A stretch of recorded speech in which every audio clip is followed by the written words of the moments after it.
de Étienne Clément, de l'Université de Bourgogne, Franche-Comté, Annabelle Chalvin, Alliance française Natal, et Marc Élu, l'Alliance française de Fortaleza. Merci pour votre présence. Est-ce qu'on peut commencer par vous, Monsieur Élu? Ben, si vous voulez. Alors, le point de... Je ne sais pas si mon intervention... Laisse-moi vous présenter un peu. D'accord. Ouais. Alors, Monsieur Elou, il a beaucoup d'expérience à l'étranger, principalement dans les pays arabes et dans l'Amérique latine, notamment dans le lycée français de l'étranger en tant que chef d'établissement et de coordination du réseau AEFE à l'ambassade. Il a ses intérêts vers l'interculturalité, ça y est, et la défense des valeurs de la République française. Et oui, en bon fonctionnaire français, voilà.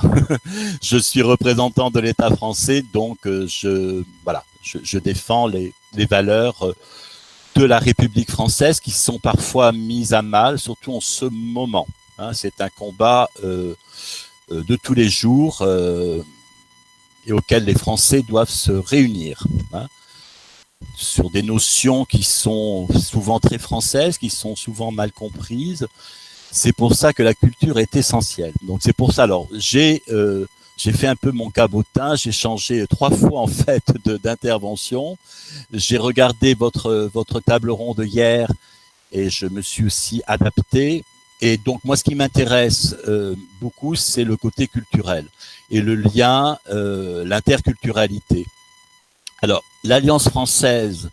On a tendance à l'oublier, et je pense qu'à Fortaleza, on l'a oublié pendant des années. L'Alliance française, ce n'est pas qu'une école de langue. Hein. C'est beaucoup plus qu'une école de langue. Normalement, l'Alliance française a une vocation de passerelle entre les cultures. Alors, présenter la culture française, mais aussi francophone, c'est aussi tout un travail. Et c'est aussi faire des coopérations quand on peut avec les institutions locales. Alors, c'est pas toujours facile. L'image de l'Alliance française je vous le dis, était vraiment centrée sur école de langue, et j'essaie de casser cette image. Alors, évidemment, pour faire du culturel, alors là, le temps la période ne nous est pas favorable, et il faut plus d'argent. Mais il y a toujours des moyens de le contourner. Et peut-être aussi, mais en partie, le distanciel peut aider d'une certaine façon. Mais moi, j'ai quand même beaucoup de méfiance, non, mais de petits doutes sur le distanciel. Bon, on s'y est mis comme tout le monde, il faut le faire, ça répond à des besoins, oui, mais pour moi, rien ne vaut le présentiel, en tout cas pour faire un travail de fond. Voilà. Alors, c'est peut-être une question de génération, mais je ne pense pas seulement. Après en avoir discuté avec des élèves, je pense que le présentiel est indispensable, et notamment pour tous les aspects culture. Donc la présentation que je vais vous faire, elle n'est pas forcément en lien avec le distanciel, mais elle est en lien entre la culture et la pédagogie. Donc je vais vous passer ce PowerPoint, et surtout j'attends vos questions. Alors c'est un PowerPoint, en fait on est une réunion du réseau et on a travaillé sur un atelier, plusieurs ateliers, atelier des réseaux des Alliances françaises du Brésil, et on a travaillé sur plusieurs ateliers. Donc beaucoup vient de cet atelier. Hein. Donc je vais vous le présenter. Alors ok, je m'y mets, l'intégrité de votre écran. Alors sélectionner une fenêtre ou un écran. Oui. Sélectionner, autoriser. Autoriser ou mettre rien dans notre écran. Alors, qu'est-ce que c'est que ça? Désactiver l'utilisation de chaque zone. D'accord. Alors. Ok. Partager uniquement. Vous partagez tout votre écran. Alors, comment je mets mon PowerPoint? Ok. Alors. Vous voyez?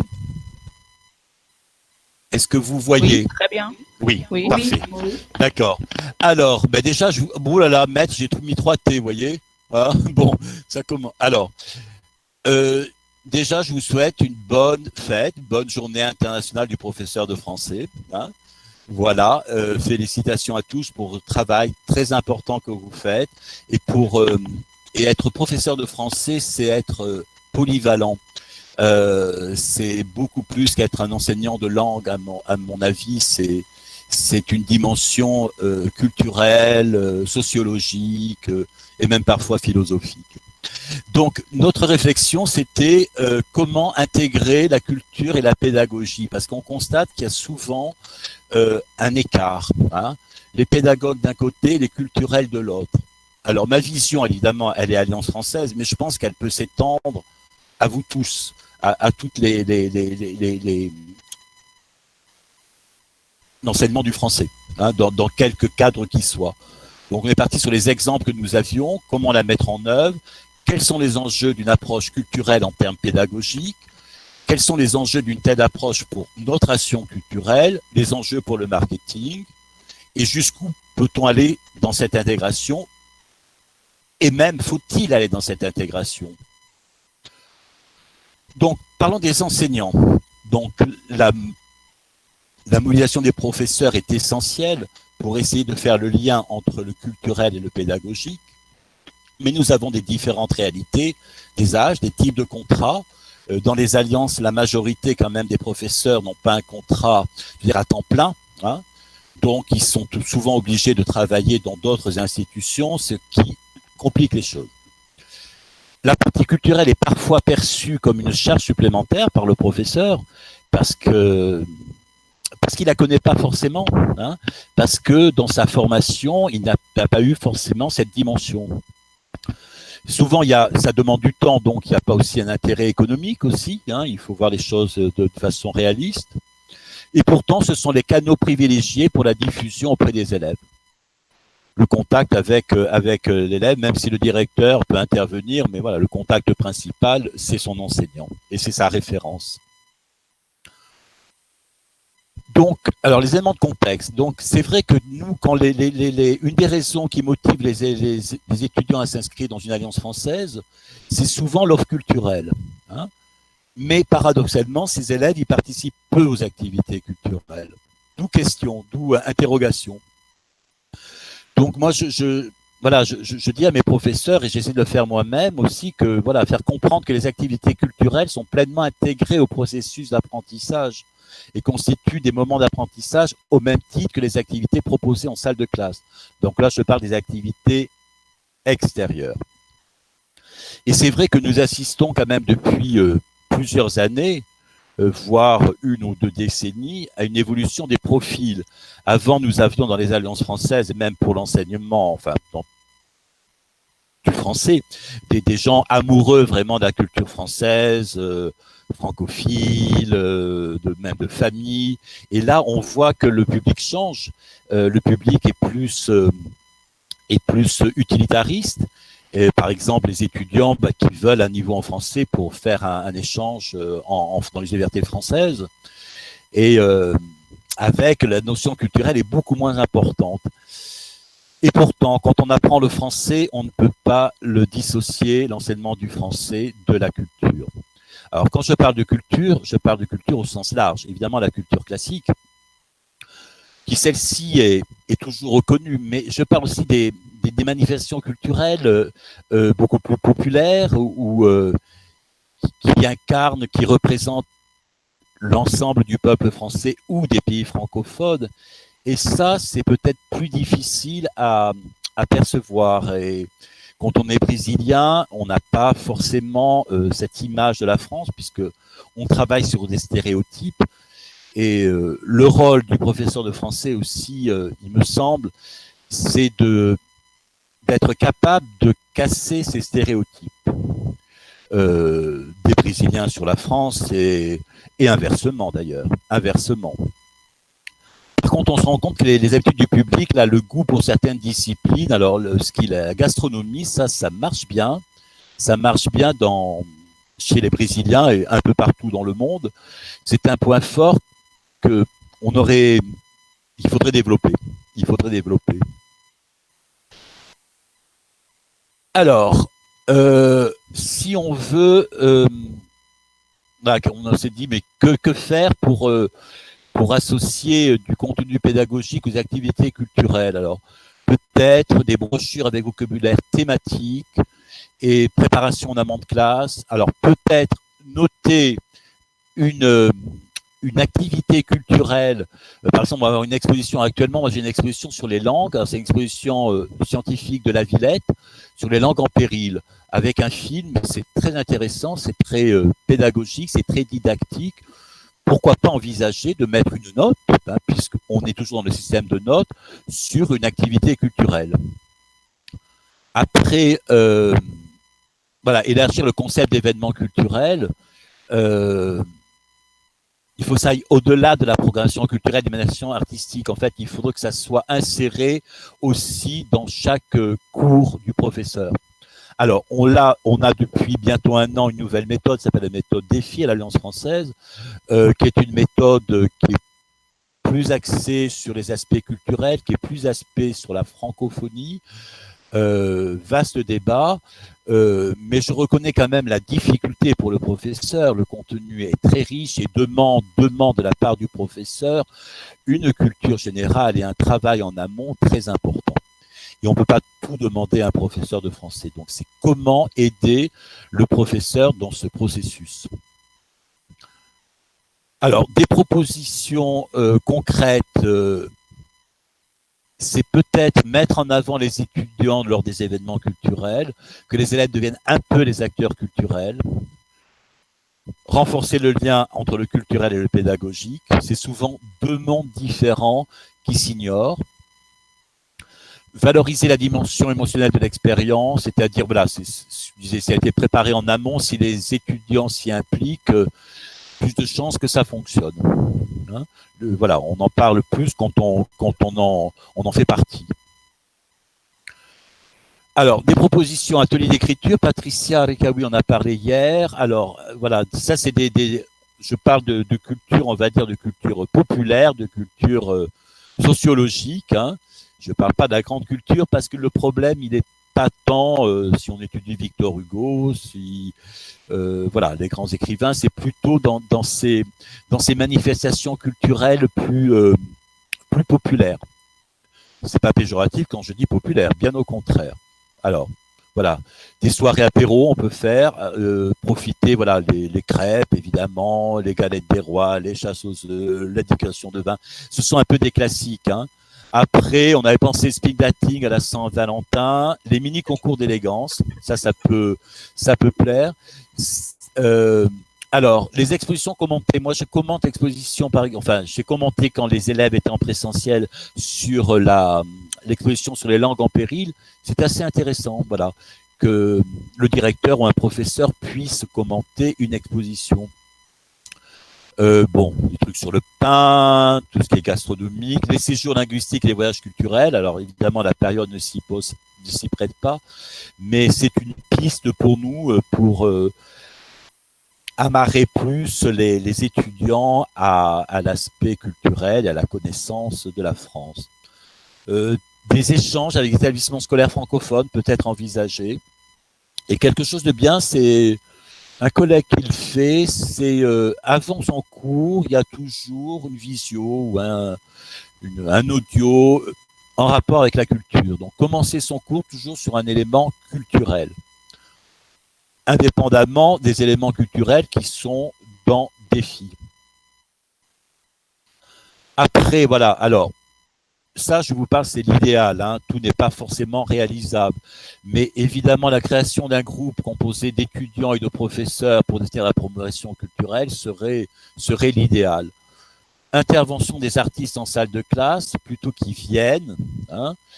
L'artiste vient dans la salle de classe parler de son travail, plutôt que ça soit le contraire. Implication des acteurs francophones locaux. Bon, malheureusement, il y en a pas beaucoup dans le SIARA, mais quelques-uns.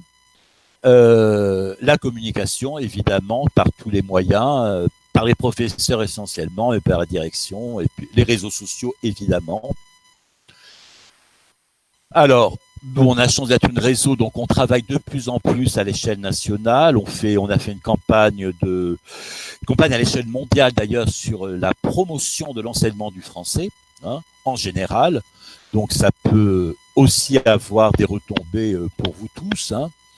C'est une opération originale, inédite, qui a eu lieu il y a un mois et demi, qui va être reproduite en février, hein, par un numéro WhatsApp. Et alors, je ne sais pas si vous l'avez vu sur notre Instagram, je vous conseille de le regarder. Il y avait des témoignages de personnalités du monde entier, dans tous les domaines, hein, des chorégraphes, des chanteurs, des écrivains, des hommes d'affaires, qui expliquent comment le français leur a permis d'avancer dans la vie. Il y a notamment le cas d'une brésilienne qui est ingénieure, qui est née dans une favela et qui, grâce au français, a fait des études brillantes et un très bon poste.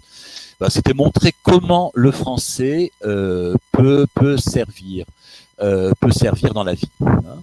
Et ça, c'est à l'attention de tous les établissements qui enseignent le français. Alors après, vous savez que la culture, le problème, c'est la culture. Quand on fait venir un spectacle vivant, ça coûte des sous, hein. Certains pays arrivent à faire des partenariats avec les acteurs locaux. Dans le sud du Brésil, où il y a notamment des entreprises françaises, ça peut se faire. Ici, au Ceará, c'est plus compliqué. Je ne dis pas que c'est impossible, mais c'est plus compliqué, et ça l'est d'autant plus avec la crise sanitaire et malheureusement la crise économique qui va avec. Voilà. Est-ce que vous avez des questions ?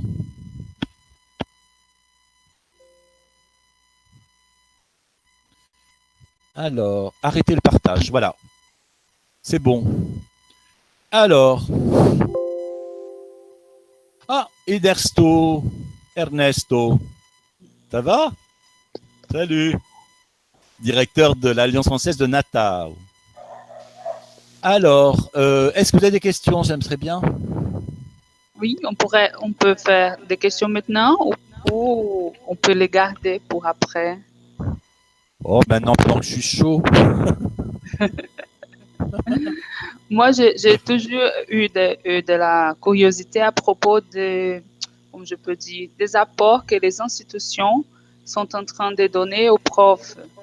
Dans la situation actuelle, mais aussi dans une situation normale pour l'apprentissage culturel, parce que je sais que les profs, et là aussi le besoin d'un apport culturel plus grand. Mais oui, mais le prof ne peut pas faire tout seul, on ne peut pas tout demander au professeur. Donc il faut qu'il y ait des personnes, directeurs dans une alliance française ou d'autres coordinateurs, pour appuyer les professeurs. Le professeur est déjà seul dans sa classe, il ne peut pas être seul pour gérer le culturel. Tous les aspects en plus sociétaux, civilisationnels, c'est énorme, ça demande un travail énorme. Donc il faut absolument qu'il y ait des soutiens. Et quand je parle de soutien, c'est aussi un soutien physique, c'est pas seulement regarder sur Internet, hein.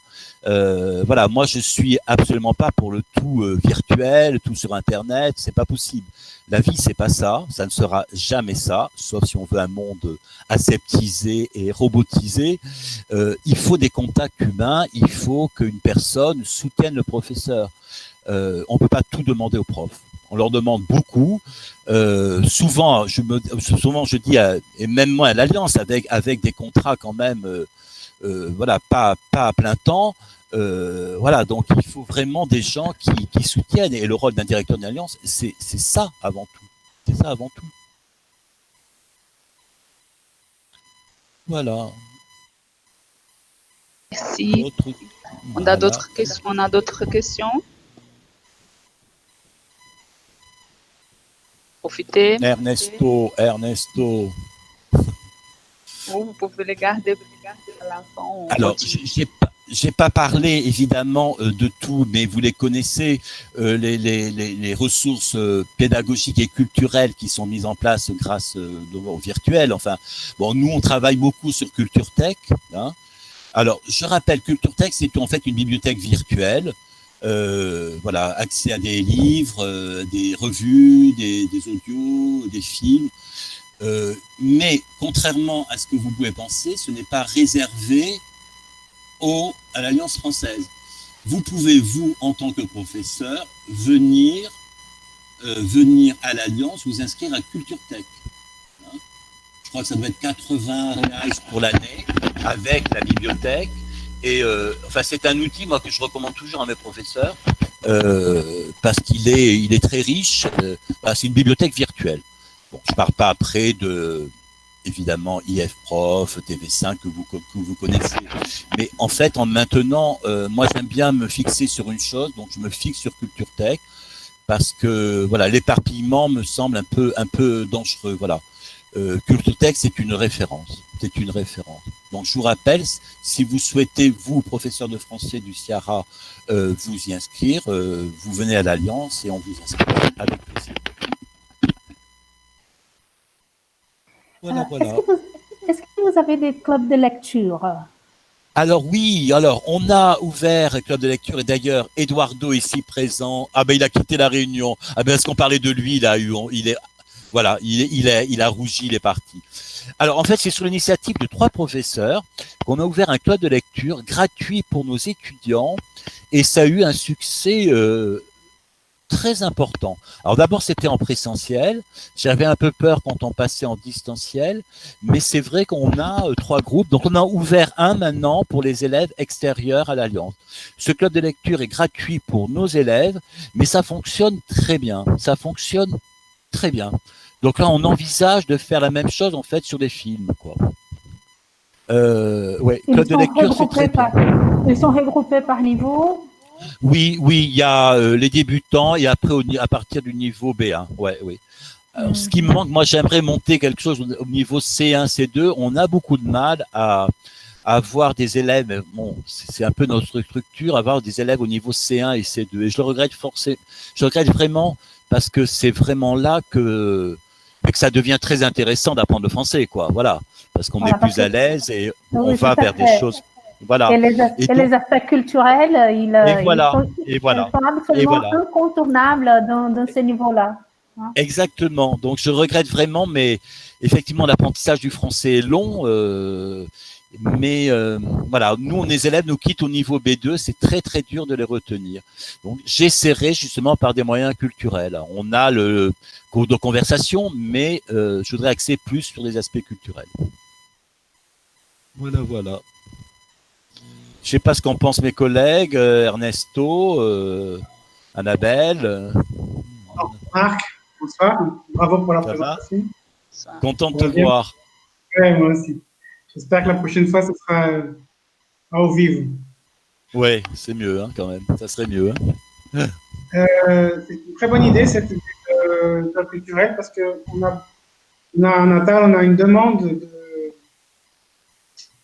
d'élèves qui ont déjà terminé le cursus, mais ils veulent faire des choses. Donc, on n'avait que le cours de conversation, mais l'idée d'un club de lecture, d'un club de film, à défaut de cinéma, mais avec Netflix, il y a des films. Donc c'est une excellente idée. Je vais te la piquer.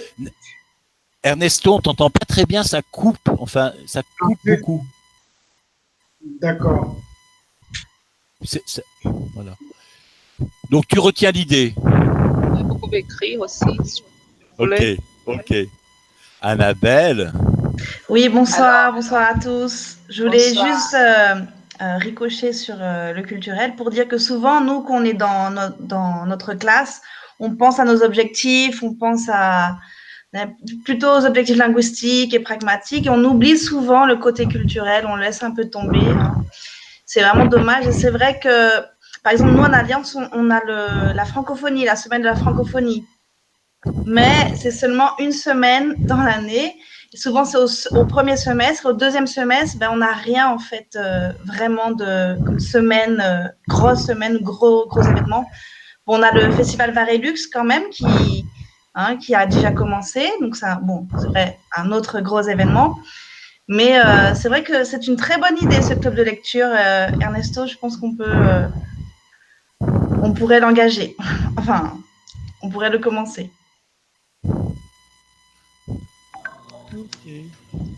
Alors, merci. Et Annabelle, on peut passer la parole à vous? Ah ben, elle a quitté la réunion. Oh. Ouais. Quand on parle d'eux, ils s'en vont. Peut-être. Ah, ça y est. Annabelle, j'irai passer la parole à vous. À moi? Ah oui. Ok. Donc, bonsoir tout le monde. Bonsoir. Laisse-moi vous présenter un peu. D'accord. Annabelle, c'est coordinatrice à l'Alliance française Natal. Elle a eu des formations, j'ai pris quelques-unes. Donc, elle a fait des réunions et formations avec tous les coordinateurs pédagogiques des alliances à Rio. Elle a aussi une formation et en habilitation réussite à l'Alliance française de Brasilia pour les DELF et DALF du niveau A1 au C2. Et aussi en habilitation réussie à l'Alliance française de Salvador, DELF et DALF du A1 au C2. Et formation sur l'enseignement du français précoce aux enfants à l'Alliance française de Natal avec Hugues Deguido. Oui, c'est ça, Joyce. Et aussi un master en FLE à l'université Antilles-Guyane en Martinique. Oh, pardon, j'ai Non, mais compris. c'est pas grave, c'est pas grave. Alors. Donc, je voulais dire que je suis ravie de revoir mes anciens collègues de Fortaleza. Rouille, Jacqueline, Sylvana, Joyce, et aussi Patricia. Ça fait plus de 10 ans que je ne voyais pas Patricia. Donc, oui, ça fait longtemps. Oui. Au plaisir de te revoir. Bonjour Annabelle. Salut Jacqueline. Salut. Oui. Ça va. Ça fait plaisir de vous parler. Moi aussi.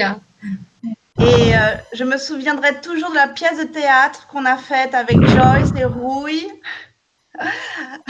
à la Casa di Cultura française. Oui. C'était super. On devait même la jouer à l'Alliance de Fortaleza, mais on ne l'a pas fait finalement. Mais on aurait dû le faire. Donc voilà, ce soir, je vais vous présenter donc, un outil en fait sur les cartes mentales et les nuages de mots. Je vais assumer totalement le côté pratico-pratique pour les profs. Voilà, donc ce sera vraiment une présentation, oui, voilà, c'est ça, destinée à l'enseignement vraiment. Et vous allez me dire, bon, la carte mentale, Annabelle, les nuages de mots, c'est sympa, mais on a déjà fait ça en présentiel. C'est vrai, mais comment on peut l'adapter en distanciel et comment l'explorer en profondeur? Je ne vais pas vous présenter 10 millions d'outils avec les nouvelles technologies, mais vraiment me focaliser sur ça. Donc, avant de commencer, je veux savoir qui a déjà utilisé des nuages de mots ou des cartes mentales dans sa classe. Alors, tout le monde est muet. Je ne vois pas. Est-ce que vous parlez dans le chat? Est-ce que vous allez répondre? Moi non. Moi, jamais. D'accord. Alors, je voudrais, avant qu'on commence la présentation, faire un petit sondage. Une seconde. Je suis un petit peu comme Marc. Je ne domine pas trop le Google, le Meet. Je suis plutôt sur Zoom. Alors, une seconde.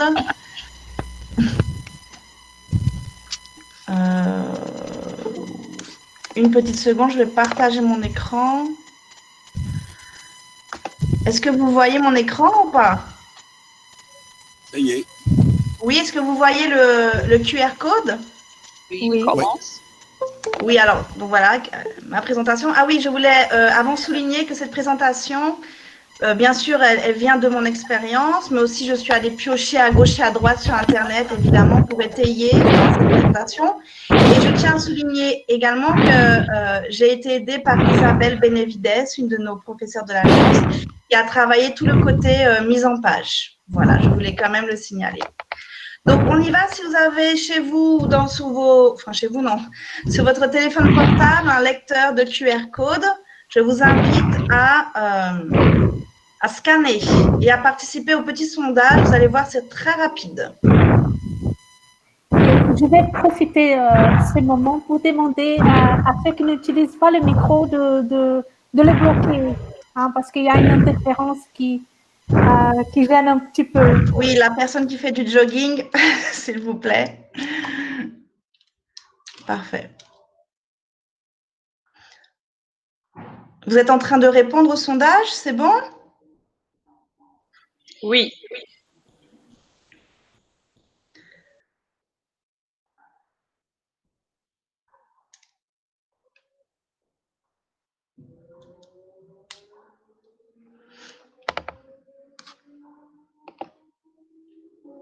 Oups. Moi, je ne sais pas trop ce que je fais. Est-ce que vous avez répondu?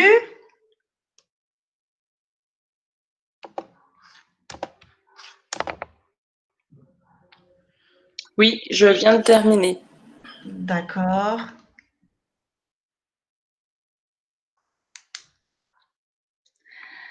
Ah, on a un 50-50 quand même pour le oui et non, qui utilise des cartes mentales et des nuages de mots. Bon, voilà, je voulais juste savoir un petit peu qui utilisait, qui ne l'utilisait pas. On a beaucoup de jamais. Je ne les utilise pas. Je ne les utilise pas. Ok, d'accord. Ok, merci d'avoir répondu. Est-ce que vous voyez toujours mon PowerPoint?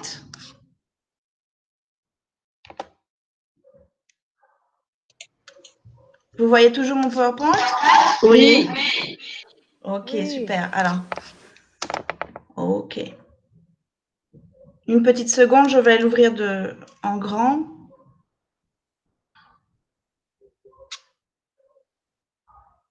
Désolée pour ce cafouillage. Voilà. Vous voyez?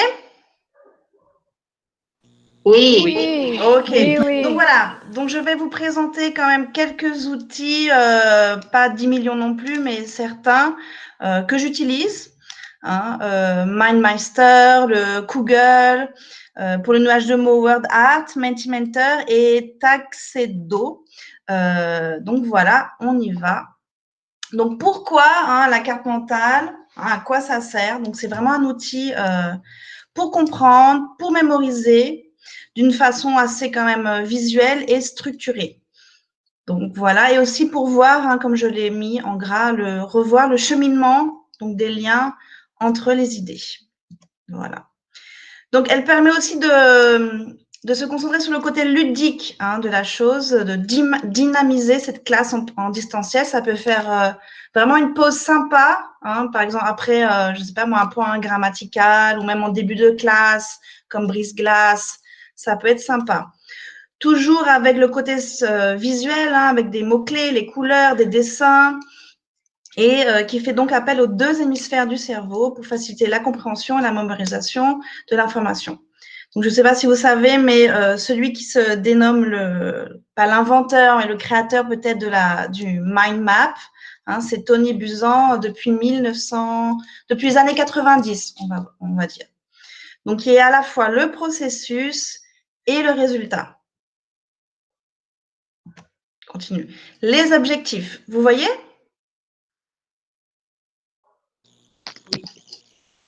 Vous voyez les objectifs? Oui. Ok.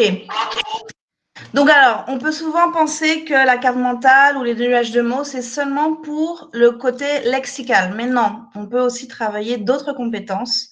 Par exemple, la production écrite, la production orale.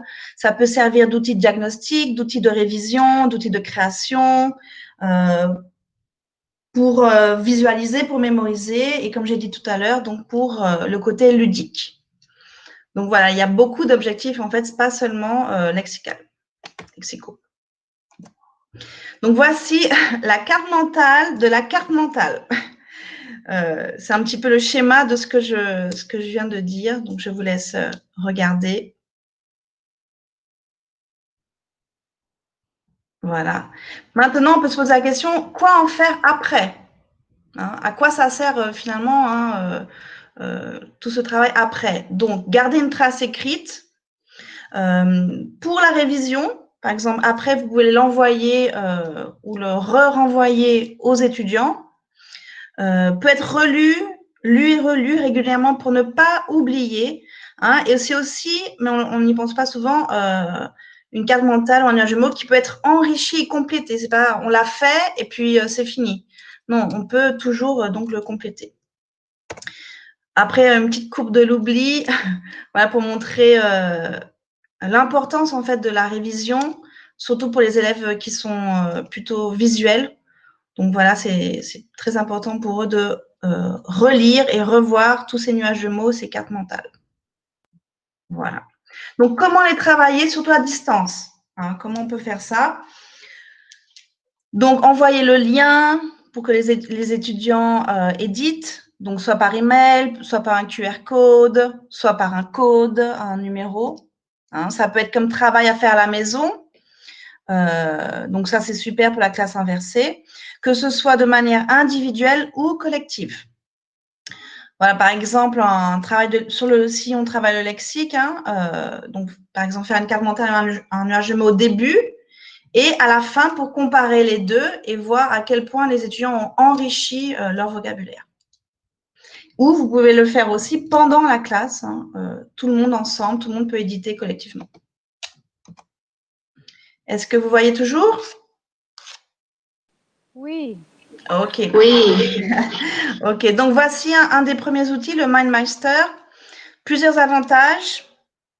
Plus d'avantages que d'inconvénients, hein, heureusement. Donc, il y a différents modèles. Vous pouvez présenter de façon animée.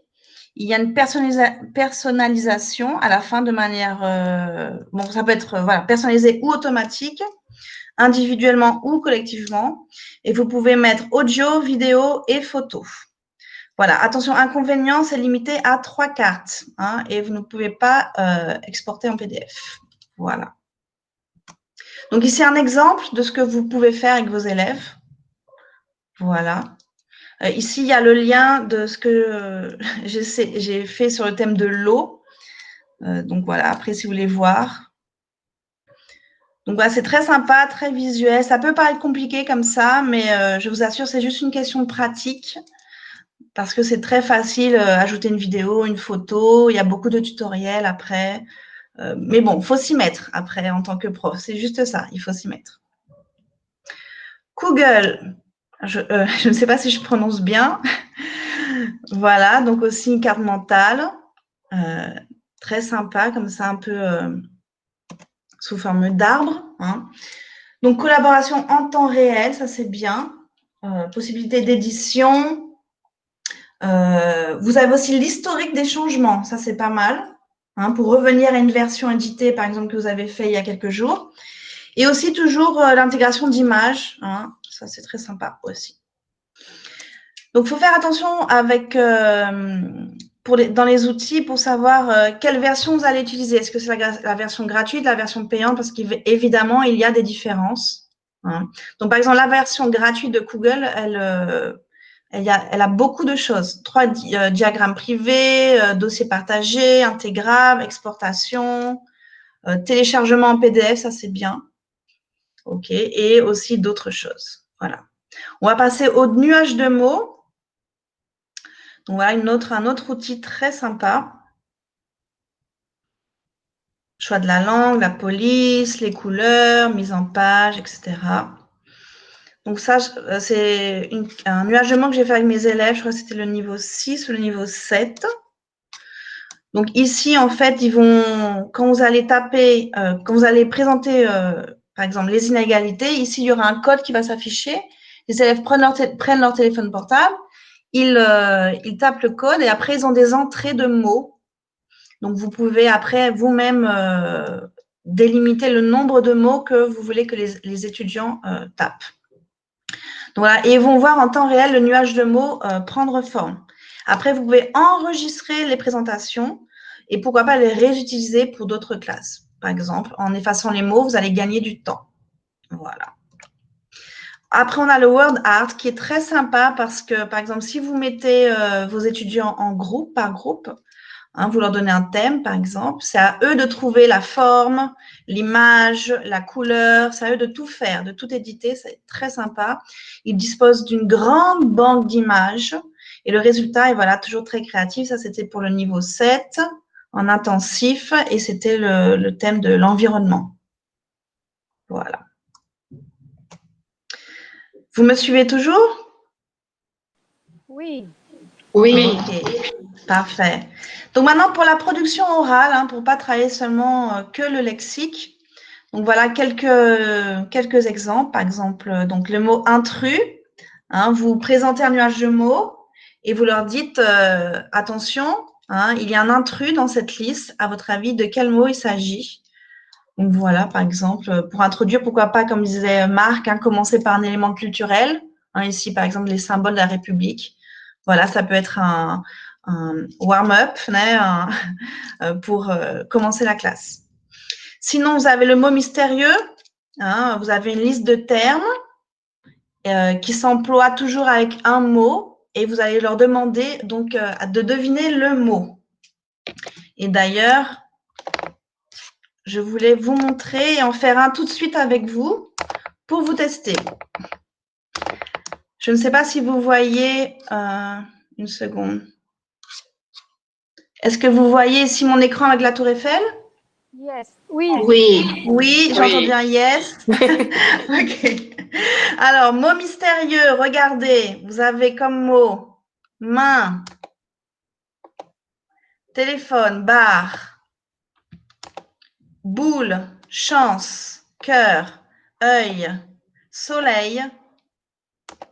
Et c'est tout. Alors, est-ce que quelqu'un a trouvé le mot mystérieux? C'est un mot qu'on emploie avec tous ces mots pour former des expressions françaises. Est-ce que quelqu'un a trouvé?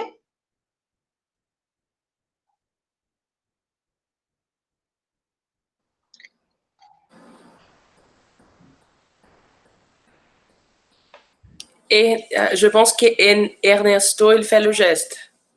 Je pense qu'elle ne voit pas. Je ne vois pas Ernesto, mince. Un coup de...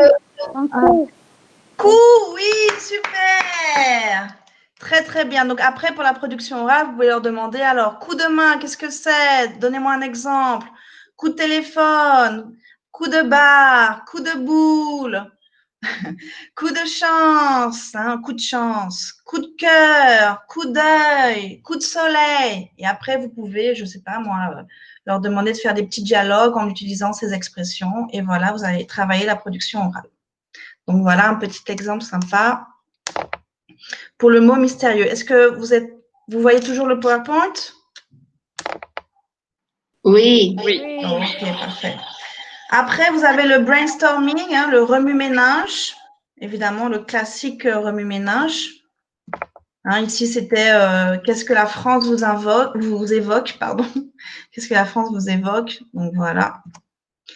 Et pour finir, ici, c'est un exemple que j'ai trouvé sur Internet, mais que j'ai trouvé très sympa, à partir du livre Le Petit Prince de Saint-Exupéry.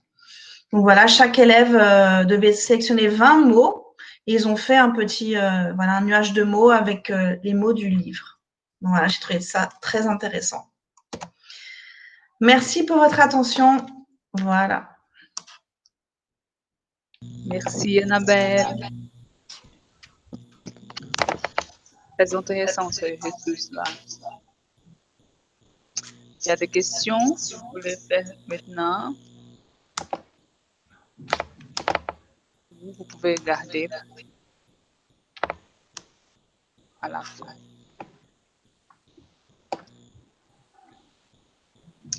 Pas de questions pour l'instant? Donc, on continue notre table ronde, comme j'ai dit. Elle a comme thème le même thème de la journée du prof. Et notre prochaine présentation sur du métier Étienne. Il est là? Oui. Oui. Alors, je vous parle un peu du monsieur Étienne.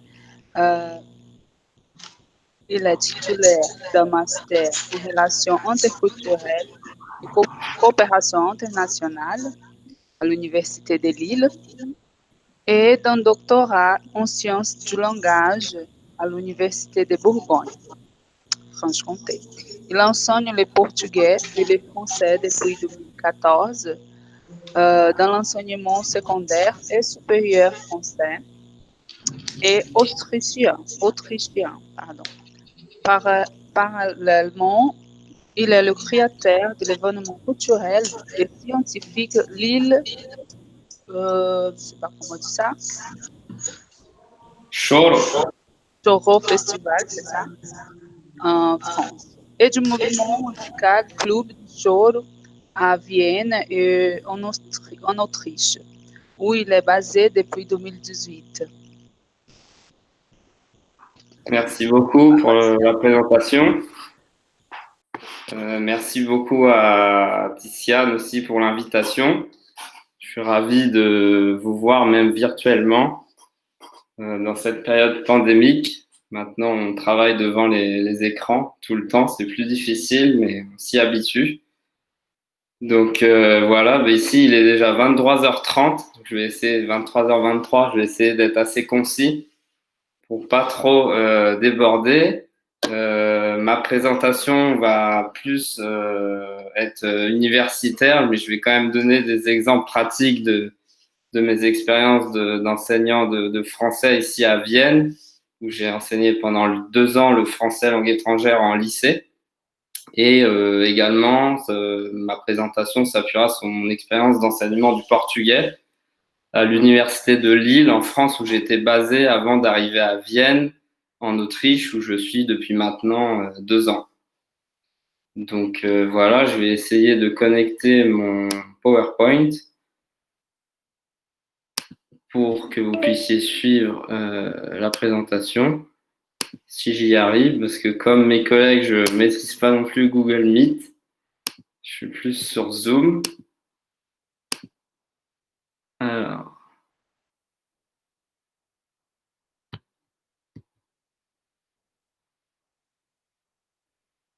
Je sais pas, c'est bien.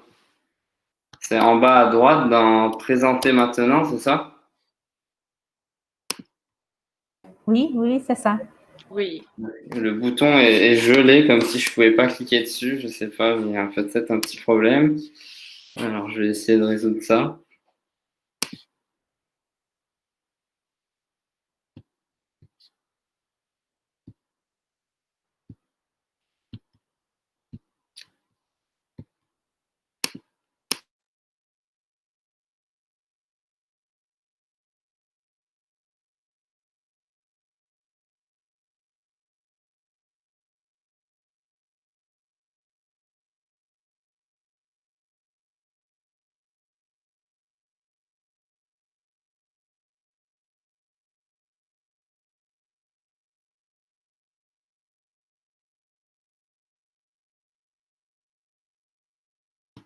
Mon micro était coupé. Je sais pas pourquoi, quand je veux partager quelque chose, ça ne fonctionne pas.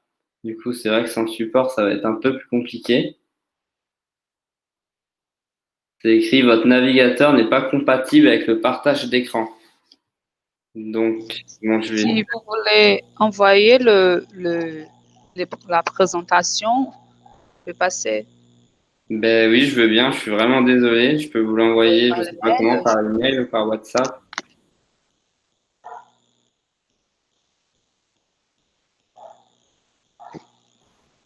Oui, oui. Vous avez le mail de Joyce ou le mien? Comment... Très bien, je vous transfère ça tout de suite, Joyce. D'accord. Ok. Excusez-moi encore pour la petite difficulté technique.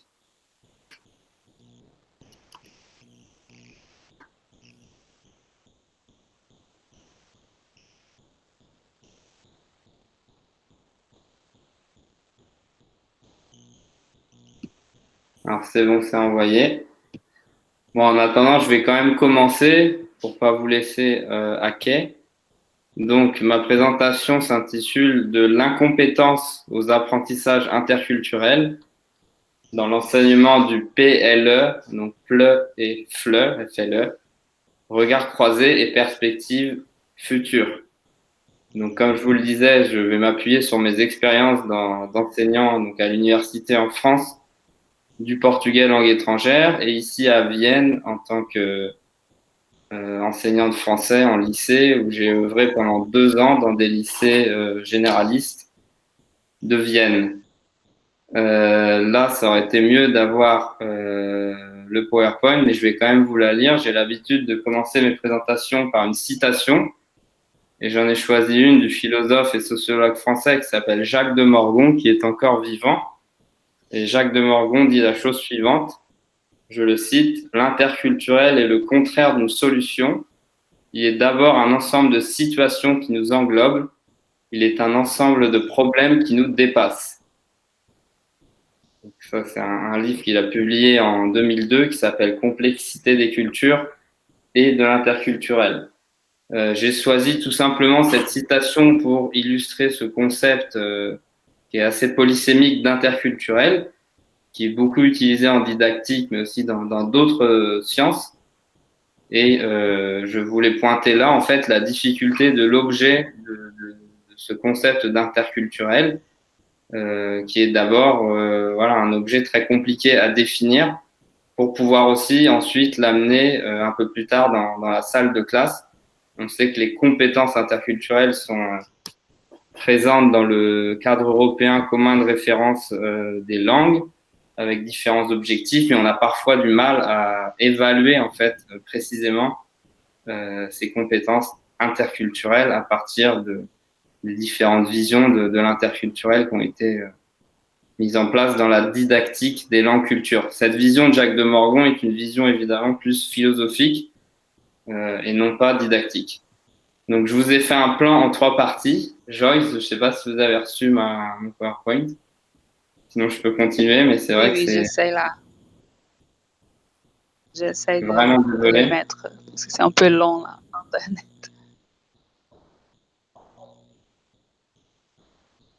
Bon, en attendant, je vais quand même annoncer le plan.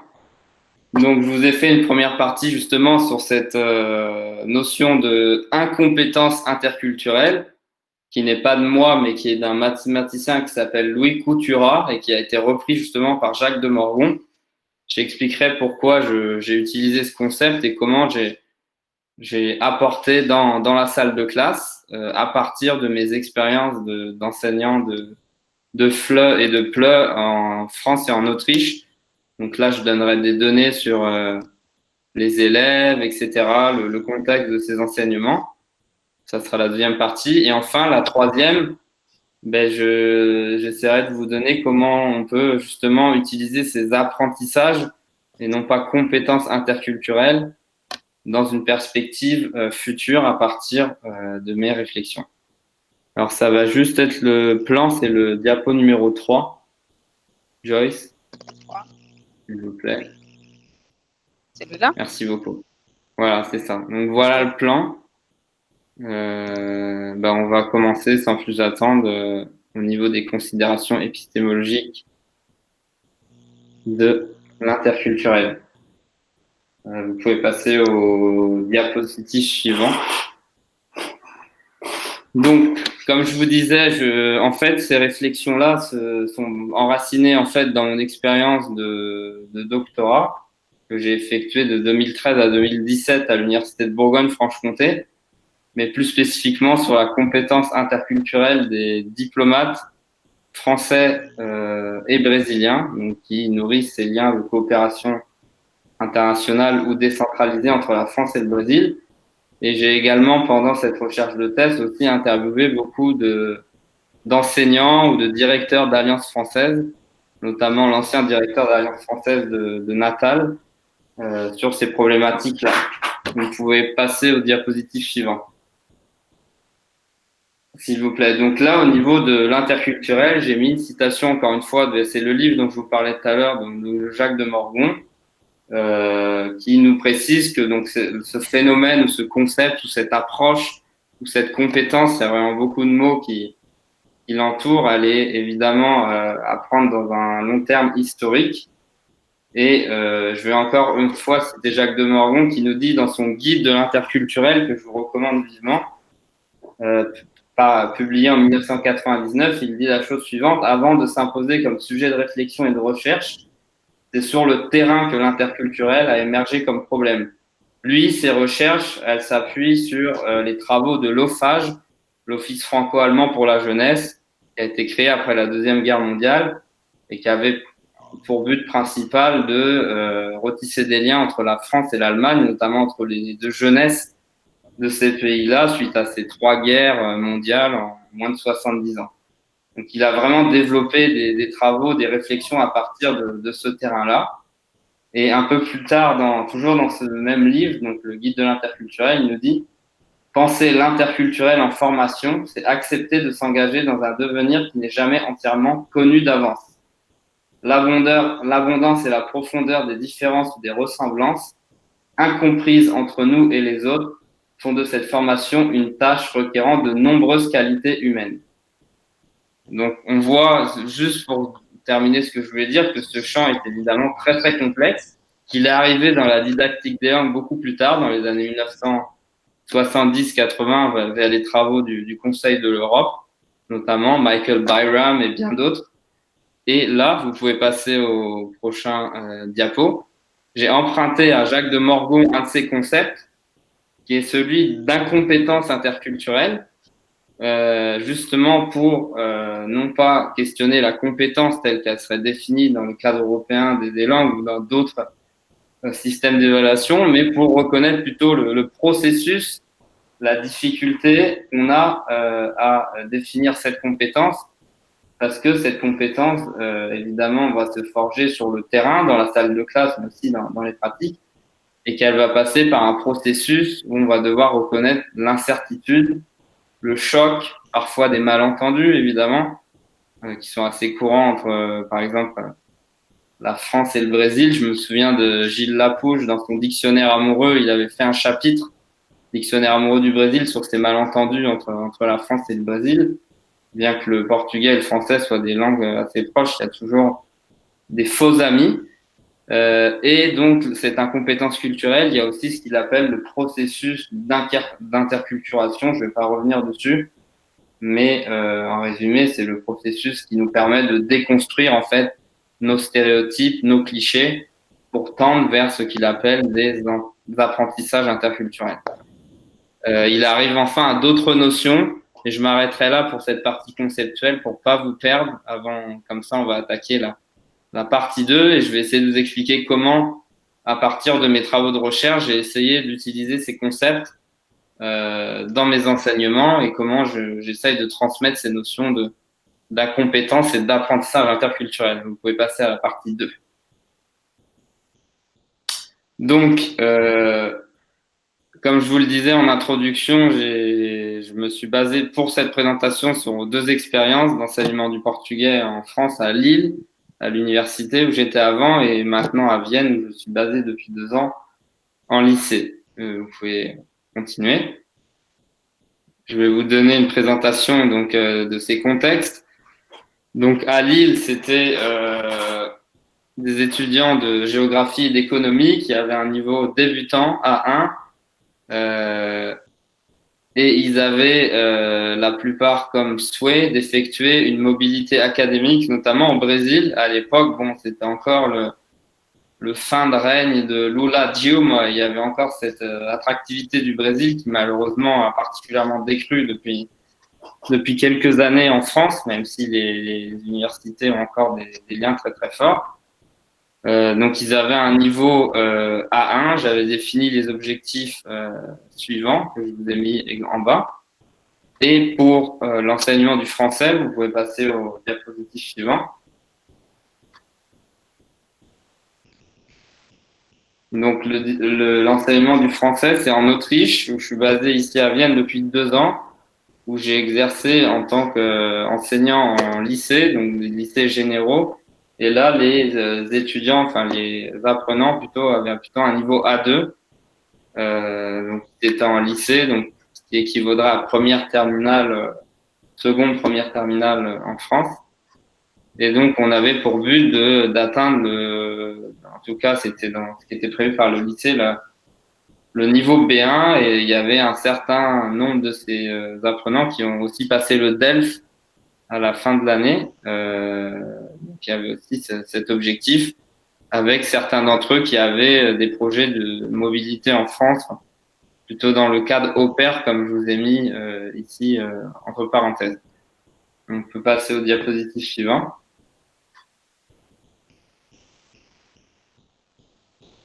Et donc, voilà, à partir donc, de mes travaux, quelle perspective interculturelle j'ai décidé plus spécifiquement d'amener dans ces cours.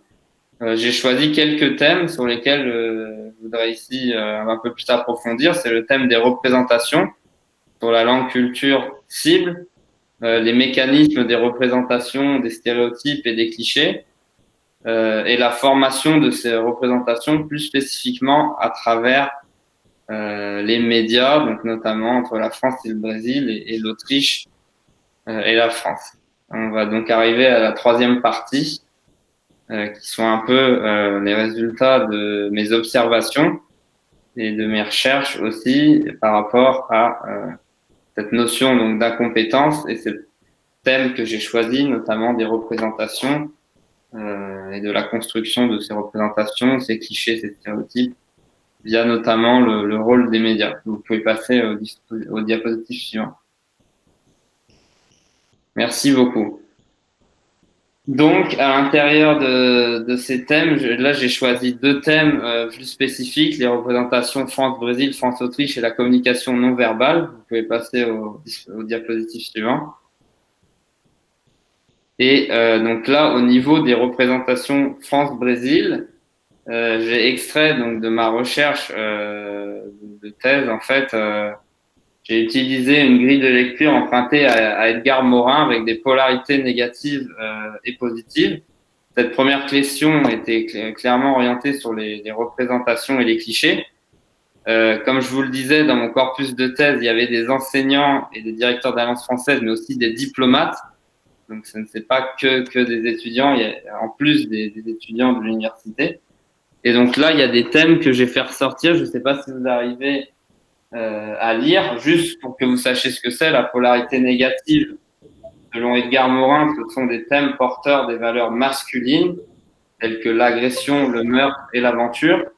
Et la polarité positive, ce sont des thèmes de valeurs féminines, tels que l'érotisme, l'amour, le bonheur. Et donc, quand j'ai effectué ce questionnaire dans le cadre de ma thèse, puis dans un deuxième temps à l'université de Lille auprès de mes étudiants, j'ai observé ces résultats avec, par exemple, une polarité négative absolument absente dans le cadre des représentations du Brésil vers la France. Vous pouvez passer à la diapositive suivante.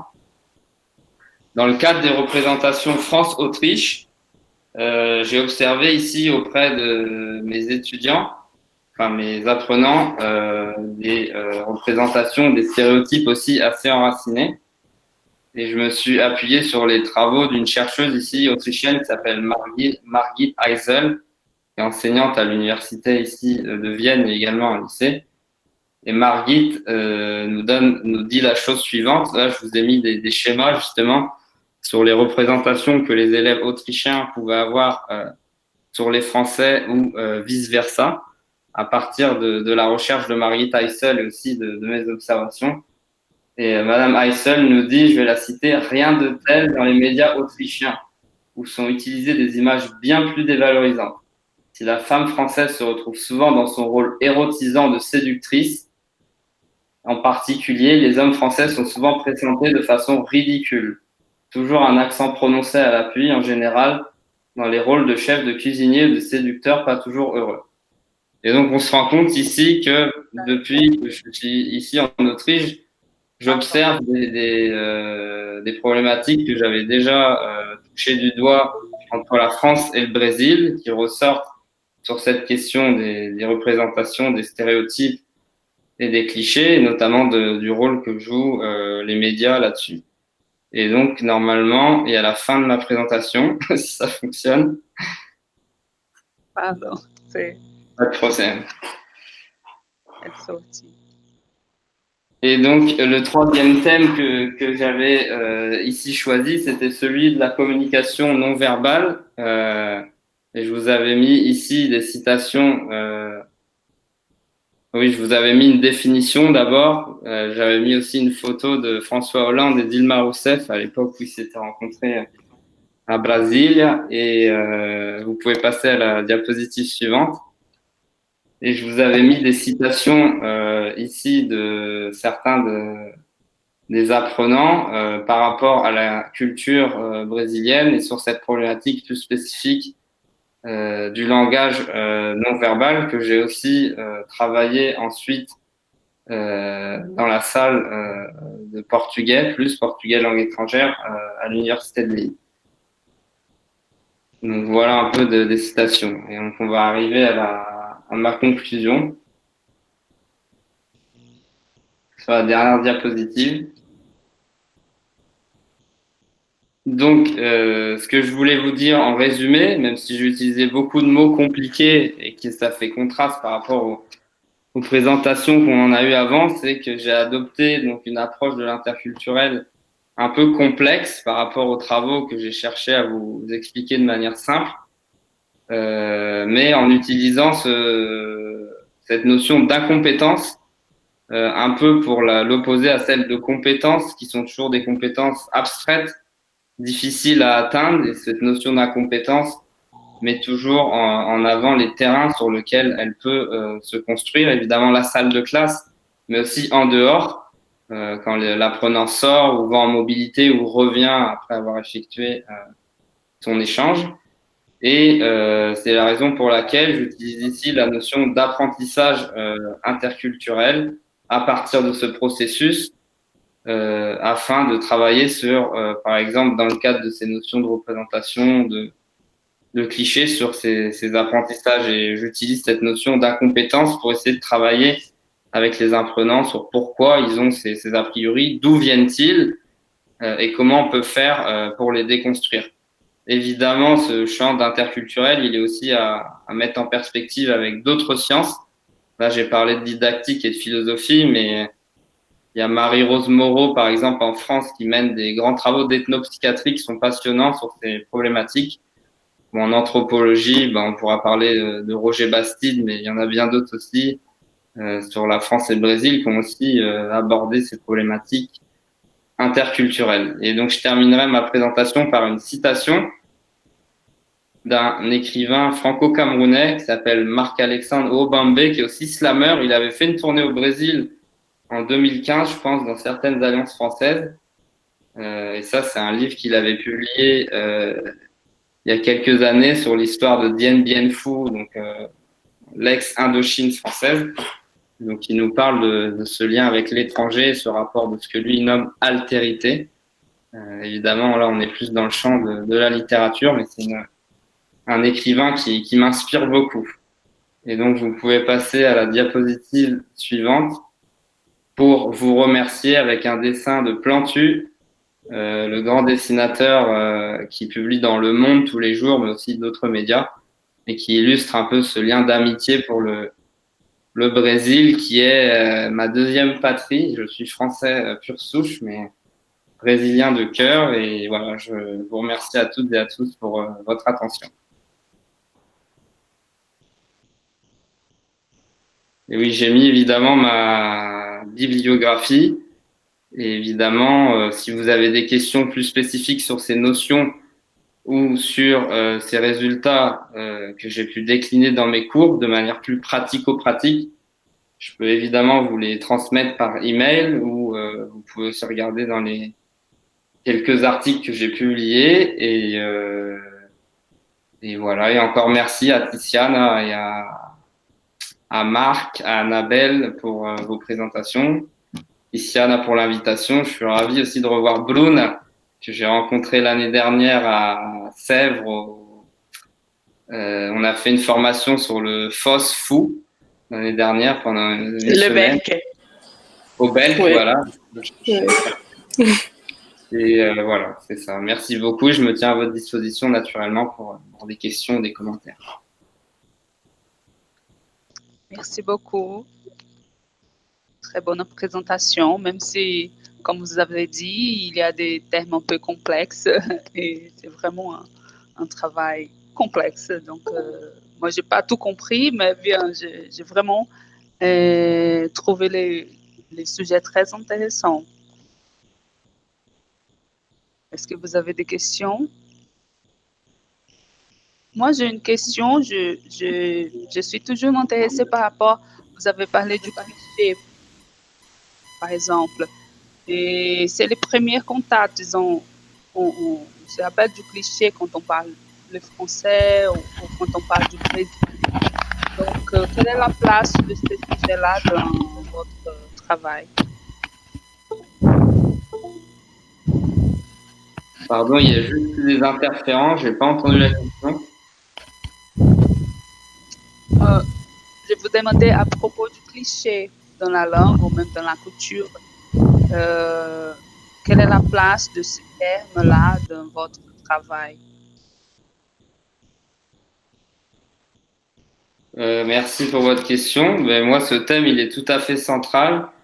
Il est très, très important déjà. On essaye évidemment de l'explorer pendant plusieurs heures parce que je pense qu'il y a beaucoup à faire entre clichés, stéréotypes, représentations. C'est pas toujours les mêmes notions. Essayer de savoir comment elles se sont construites dans l'imaginaire des Brésiliens ou des Autrichiens par rapport à la France, à la culture française. Et donc, évidemment, ben, là-dessus, je m'appuie aussi sur des travaux de didacticiens ou des manuels très concrètement qui travaillent ces problématiques. Et ce que j'ai noté entre la France et l'Autriche et le Brésil, c'est que ces deux pays, l'Autriche et le Brésil, ont une vision de la France très ancienne, qui est une France de la belle époque, une France glamour, une France des Lumières, donc qui est une France assez ancienne, mais qui est vraiment très présente et qui est aussi la France qu'on veut consommer. Ce pourquoi les élèves étudient le français, c'est pour clairement aussi consommer cette France-là. Il y a un lycée français ici dans lequel je travaille ici à Vienne, et il y a beaucoup d'élèves qui vont là-bas pour aussi consommer cette culture française telle que je viens de la décrire, donc consommer ce cliché. Donc avoir conscience que ce cliché est présent, il est vivant, il est ancien, on peut le travailler, mais qu'en même temps, il y a aussi une espèce d'idée économique derrière de vouloir avoir cette idée de la France coûte que coûte et de pas vouloir étudier au lycée français pour voir la France de 2020 ou la France voilà, telle qu'elle a évolué entre la belle époque, par exemple, et aujourd'hui. Donc je pense que c'est un thème tout à fait central, mais j'imagine que les Alliances françaises travaillent énormément ce thème et que vous aussi, vous êtes très, très informés, très renseignés là-dessus. Il y avait, juste, je terminerai, en 1991, si je dis pas de bêtises, il y a eu un très, très grand colloque à Paris sur ce thème-là, des représentations France-Brésil. Et il y avait 2 gros livres de 500-600 pages qui ont été publiés avec plein d'articles de chercheurs brésiliens et français sur ce thème-là. Et donc, j'ai aussi trouvé beaucoup de références là-dedans. Mais c'est vraiment un thème aussi qui continue d'être fécond et d'être sans cesse à repenser. Donc, il est vraiment très, très important. Merci. Étienne, on imagine que le Brésil et la France sont beaucoup plus rapprochés que l'Autriche et le Brésil. Donc, que les clichés, les représentations aussi sont plus fréquents. Alors, est-ce vrai? Est-ce que les clichés, comment se font les clichés de tes étudiants autrichiens par rapport à la culture brésilienne? Est-ce que c'est à peu près le même type de clichés ou ils sont différents par rapport aux clichés construits par la société française? Donc, des Autrichiens vers le Brésil. Oui. Alors, j'avoue que c'est une problématique que j'ai pas encore beaucoup explorée. Aussi parce que ici, j'enseigne le portugais, mais du coup, en cours particulier, il y a beaucoup moins de demandes d'études de la culture langue portugaise et brésilienne. Donc pour les Autrichiens, déjà, le Brésil, c'est un pays très, très, très, très lointain dont ils ont peu entendu parler. Donc il y a plutôt une méconnaissance de la langue portugaise et évidemment de la culture brésilienne. C'est ce qui ressort en premier. Ça, c'est un peu un point commun avec les Français qui pensent que beaucoup de Français pensent qu'au Brésil, on parle espagnol. Donc, il y a quand même une espèce d'ignorance et de méconnaissance des Français par rapport à cette problématique-là. Évidemment, on ne peut pas généraliser, mais c'est quand même une réponse qui revient régulièrement dans les questions. Et après, une fois qu'on développe un peu plus, ils se rendent compte que l'Autriche et le Brésil, finalement, ont plus de communs que de différences, notamment à cette région dans l'ouest de l'Autriche, le Tyrol, qui est assez connu, de laquelle a émigré beaucoup d'Autrichiens dans le sud du Brésil, dans la région de Santa Catarina, Paraná. Et donc, il y a des liens très, très forts, notamment au niveau linguistique, qui ont été développés entre le Brésil et cette région-là de l'Autriche. Et donc, quand les Autrichiens réfléchissent, ils arrivent à se souvenir de cet épisode historique, donc du 19e, début du 20e siècle. Mais globalement, je pense que ce qui prédomine en termes de représentation, c'est surtout une méconnaissance de la langue et de la culture. Et la preuve, c'est que le portugais est quand même très, très peu enseigné ici. Et même à l'université, ici à Vienne, il y a très, très peu de chercheurs qui travaillent sur le Brésil, que ce soit en langue ou dans d'autres sphères. Quand en France, on a vraiment un tissu très, très, très dense d'enseignants du portugais ou qui travaillent sur la culture brésilienne. Et donc, du coup, on a tout ce travail-là, en plus du travail des médias et d'autres formadores de opinion, comme on pourrait dire, qui construisent ces représentations. Sur les liens entre l'Autriche et le Brésil que je cherche à explorer, au début, je me suis dit, mais il n'y en a vraiment pas. Bon, il y en a quand même quelques-uns. Il y a Stefan Zweig, l'écrivain, qui s'est suicidé au Brésil, donc qui est quand même un écrivain assez important, parce qu'il est étudié en France, enfin, partout. Il continue d'être très, très lu. Je crois qu'il y a un musée à Petrópolis, d'ailleurs, qui a été créé. J'ai entendu parler, mais je suis en train de regarder un peu ça de plus près. Après, sinon, j'ai retrouvé un lien un peu plus ancien d'un musicien, puisque du coup, je travaille un peu plus dans le choro, chorinho, comme on dit au Brésil. Et là, il y a un musicien brésilien qui est né à peu près à la même époque de Mozart, qui s'appelle Sigismund von Neukomm. Et en fait, il a été maître de chapelle de Don Juan Sech au début du 19e siècle. Il est arrivé à peu près à la même époque que la mission artistique française. Et ce Sigismund von Neukomm, il a composé à l'époque beaucoup de Lundus Modinhas, la Modinha du Portugal. Et c'était un élève du compositeur Joseph Haydn. Donc il a eu un rôle très très important au niveau de la musique, qui est un autre langage, entre la musique classique européenne et la musique brésilienne, notamment le choro, le samba et d'autres musiques qui sont nées à cette époque, au 19e siècle, de ce métissage. Mais sinon, les liens entre l'Autriche et le Brésil, ils sont, pour ma part, assez inexplorés, et par conséquent, au niveau des élèves, ils sont aussi très, très méconnus. La bossa nova n'a pas une grosse référence en Autriche, par exemple. Oui et non, je ne sais pas. C'est la musique la plus connue. Quand on dit musique brésilienne, c'est samba ou bossa nova, mais quand même, d'accord. Ok, merci. Bonne question, je ne sais pas, je ne pourrais pas vous répondre précisément. Non, c'est juste de la curiosité, mais merci Étienne. Alors, merci. On a d'autres questions? Si vous voulez faire des questions, vous pouvez écrire ou petite réflexion. Très intéressant, Étienne. Les stéréotypes, on est confronté constamment dans les alliances, et on voit que ça évolue pas de génération en génération, ils se reproduisent. Alors je sais pas comment faire, je sais pas comment faire. Et c'est pas seulement au Brésil, hein, c'est partout, hein, en France et ailleurs. Mais on ne s'en sort pas, on tourne en rond.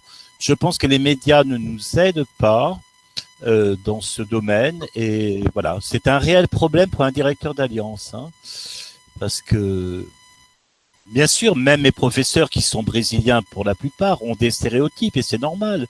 Et moi aussi j'en ai. Donc j'ai bien aimé le thème de votre intervention. C'est une difficulté permanente, permanente. Ok. Je peux faire une question personnelle. Est-ce que vous vous dérangez quand vous voyez les stéréotypes être travaillés dans l'alliance? Pardon, je ne savais pas que la question s'adressait à moi. Donc j'avais une attention partielle. D'accord. Excusez-moi, allez-y, Joyce. Oui. Personnellement, ça vous dérange les clichés, les stéréotypes être travaillés à l'Alliance ou d'autres? Oui, ça me dérange. Je fais avec. Oui, parfois ça me dérange parce que comme disait Étienne, les références sont quand même très anciennes. Voilà, des Brésiliens, mais pas seulement des Brésiliens. Quand on parle de chanteuses, c'est Edith Piaf. C'est toujours le Petit Prince, c'est toujours les mêmes, alors que la création, c'est pour ça que le culturel, donc si on avait plus de moyens, évidemment, il y aurait plus de culturel, parce que montrer la création contemporaine, parce qu'on peut, Edith Piaf, parfait, mais il faut pas s'arrêter là. Edith Piaf, Victor Hugo, le Petit Prince, on tourne en rond, on tourne en rond, on tourne en rond. Donc c'est un combat, mais il y a aussi une formation des professeurs à avoir, mais c'est très complexe, c'est très complexe, c'est très très complexe. Se battre sur ça, parce qu'en même temps, c'est l'image qu'ils ont et ça fait partie de notre image aussi, ce côté un peu ancien, voilà, belle époque. Donc on peut pas le nier complètement, on peut pas mais il faudrait qu'il évolue et c'est très compliqué, très compliqué, très compliqué.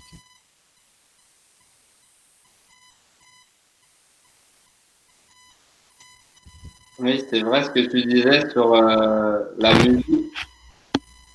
Marc, sur quoi, Étienne? Sur la musique, justement, j'avais interviewé Dominique Dreyfus, qui est une chercheuse française tout à fait passionnante, qui a écrit les biographies de Luis Gonzaga et Baden-Powell, entre autres. Et elle me disait justement ça, que les Gilbert Bécaud, les Chica, les chanteurs-là étaient encore très actuels dans les représentations des Brésiliens. Alors, c'est vrai. Tout à fait, tout à fait, tout à fait. Particulièrement ancien, quoi.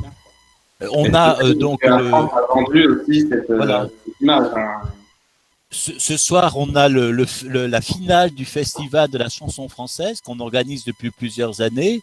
La finale, la semi-finale, finale du Nord-Est a lieu toujours à Aracaju parce qu'il s'est beaucoup, l'Alliance française d'Aracaju s'est beaucoup impliquée.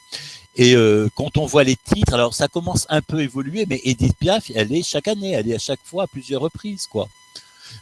Donc bon, alors il y a une personne qui est une chanteuse qui est très connue ici, enfin dans le Ceará, c'est Zaz. Alors, je suis un peu étonné parce que pour moi c'est pas la meilleure des chanteuses actuelles et il y en a beaucoup d'autres, mais alors Zaz est connue, je sais pas par quel mystère elle est connue. Hein.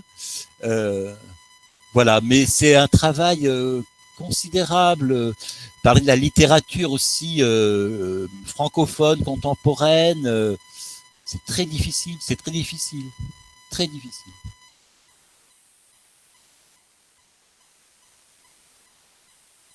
Ok, merci.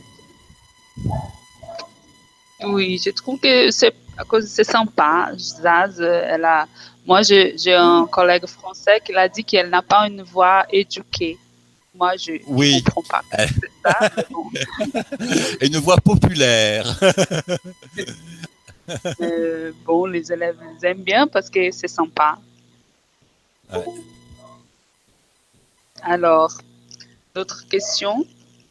Titiane, tu peux parler des présentations qu'on aura après ici, à 20h?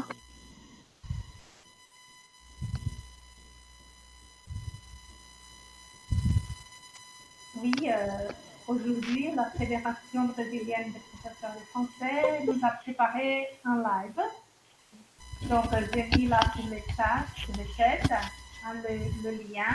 Donc, vous cliquez dessus et on sera dirigé vers le live que notre fédération nous a préparé pour fêter, comme cadeau pour notre journée de professeurs de français. Donc, je remercie énormément à tout le monde, à la présence de tout le monde. Je commence par remercier Étienne qui est là, avec toute la différence d'horaire qu'on a entre l'Europe et le Brésil. Hein. Il a dit oui dès le premier moment de venir participer à notre table ronde. Annabelle, ça faisait des années qu'on ne se parlait pas. Merci d'être là. Marc et Lille, merci beaucoup de votre intervention. Joyce, notre médiatrice, et à tous les participants. Merci beaucoup. Demain, ce sera notre dernière activité de la semaine. Peut-être de l'année. On aura un live avec deux professeurs de français qui n'habitent plus au Brésil. L'une d'elles habite en France et l'autre habite au Canada. Elles viendront nous parler de leur expérience en tant que professeurs via les réseaux sociaux. Alors, toujours à 18h30, mais cette fois-ci sur le compte Instagram de la PFCE. Donc, @APFCE à 18h30. D'accord? Voilà, bon courage à tout le monde. Merci beaucoup.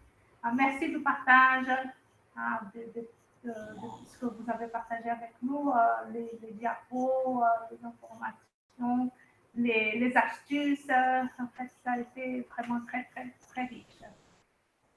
Voilà. Merci beaucoup. Et à demain. À demain. Au revoir. Merci Annabelle. Merci Étienne. Merci et à tous ceux qui